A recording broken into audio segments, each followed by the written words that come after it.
All right, let's go over my process for doing 10 Country Loaves hand mixed start to finish.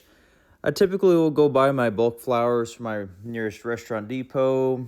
I'm using King Arthur Special Patent. That's your blue bag of bread flour in your most general stores, just a much more affordable pricing. Turns out really good results. I'm usually doing a 90% bread flour to a 10% whole wheat fresh mill flour blend. I got a Nutri-Mill Harvest grain mill about 3-4 months ago. Been milling a lot of fresh grains. I'm using a hard red winter wheat. Also been trying to mix in a little bit of rye for extra flavor.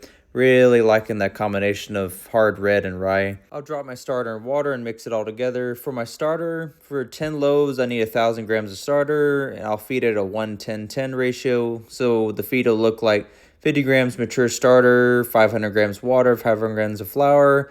Let it ferment for 8 to 12 hours overnight, and then we'll use it the next morning. When I'm mixing the dough, I like to keep the water temps anywhere from 90 to 95 degrees. Summertime in Texas gets pretty warm. My house stays around 75 degrees or so. My final dough temp I'm shooting for is 78 to 80 degrees, just so I have some kind of play over the length of time.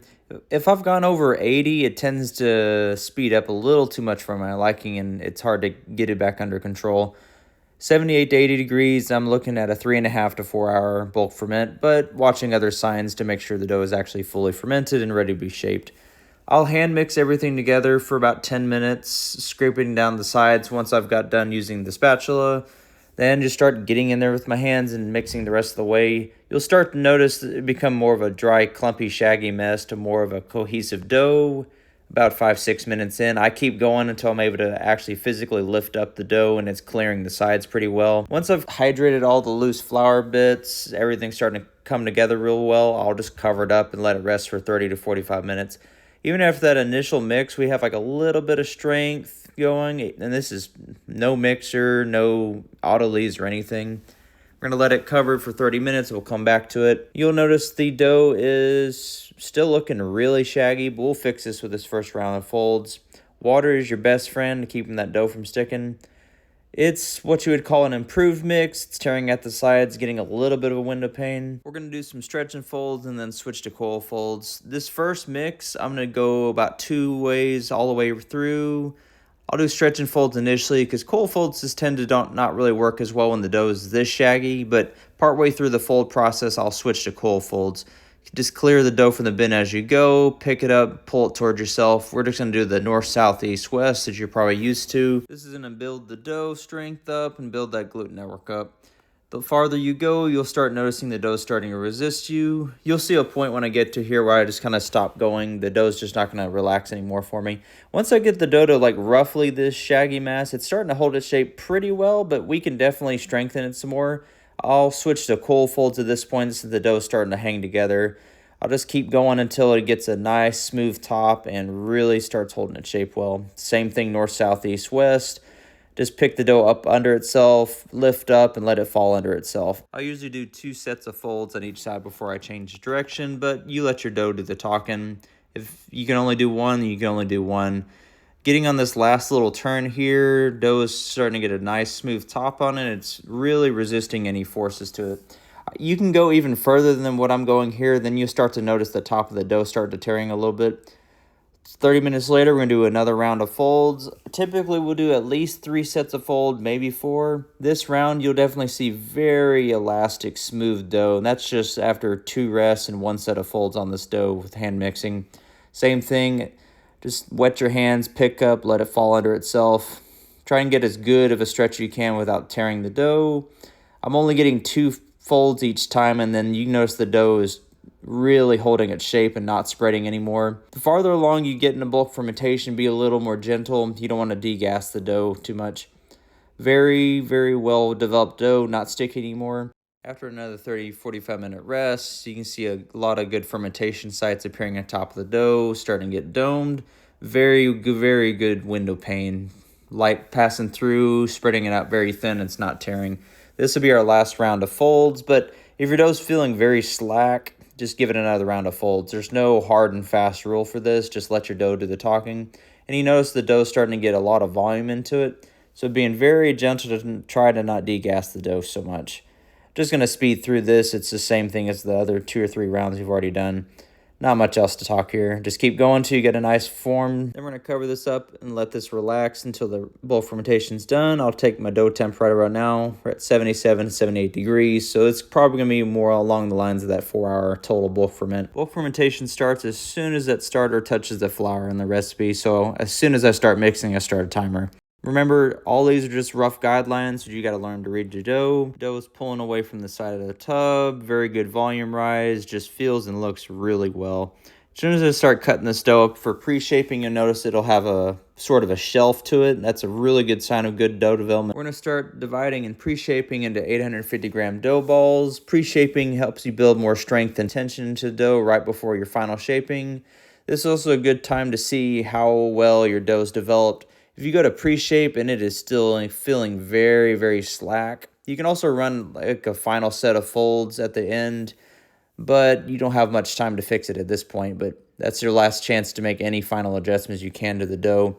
Just pre-shaping it, just like you do any other video I've shown, just candy cane motion. Push it away from you and pull back in and tighten the top of the dough. Let the dough rest for 25 to 30 minutes. Flour the top with a little bit of rice flour. Flip it over onto the smooth side down. I'm going to show a couple different ways I like to do this. If my dough is very, very slack, I'll use the typical tartine shoelace. Very solid, tried and true shaping technique. A little time intensive since I don't do this one a ton, but I definitely know there's a lot of bakers that do this all the time and they just blow through a couple hundred loaves. This is really good to build a lot of tension in the dough. Then you're just going to roll it up nice and tight. We'll drop it off into the banneton. Get a lot of questions about the bannetons I'm using. I used to use the wood pulp ones, but they are very expensive to buy at scale. And since I'm not making just tons of loaves every single week, I went to these braided plastic ones using a hairnet liner. Works really well, about 1/10 the price. The other method I use for shaping is called a caddy clasp. You can see real time, it is just so fast. And especially since I'm going to be baking off into tins later, it doesn't really make a big difference in the final shape since these aren't going to be open baked by any means. Very fast, good tension. I did an experiment not using a liner in this one. Not a huge fan. The banneton has little gaps in it that dough will like to try to get stuck to, even with rice flour. After shaping's all done, I'll let them rest in their bannetons for a final 1 to 2 hour room temp proof. Once the dough is filled up most of the bannetons, nice jiggly and puffy, that's a good sign. I'll just go ahead and place it off in the fridge for 8 to 12 hours for its final cold proof. Then I'm going to roll them out the garage morning of my bake, and we're going to start baking off. About 9:30 the next morning. So these are actually cold proofing for about 18 hours or so. Nice rounded top, right over the banneton. This is kind of like an ideal final size for me. So we're going to go ahead and drop these in the loaf pan, score them up, throw them in the oven. I'll show you how I load up 10 in the oven at the same time as well. I need 2 per loaf. We're gonna do the double pan method. So one, the bread's gonna sit in, the next one's gonna act like a lid, like a Dutch oven. These are just Amazon Basics 9x5s. I bake at 425, that's just the safe rated for them. So if you're using like a stainless or a steel or a little more heavy duty one, you can crank the temp. 425 works perfectly fine for me. We're gonna put the bread into here, score them up, cover them up, send them home. And here, drop it, peel, drop it right into the pan. We got our smooth side up, seam side down. Pro tip, do this when they're really cold. If you do this when they're really warm, they're gonna be way too slack.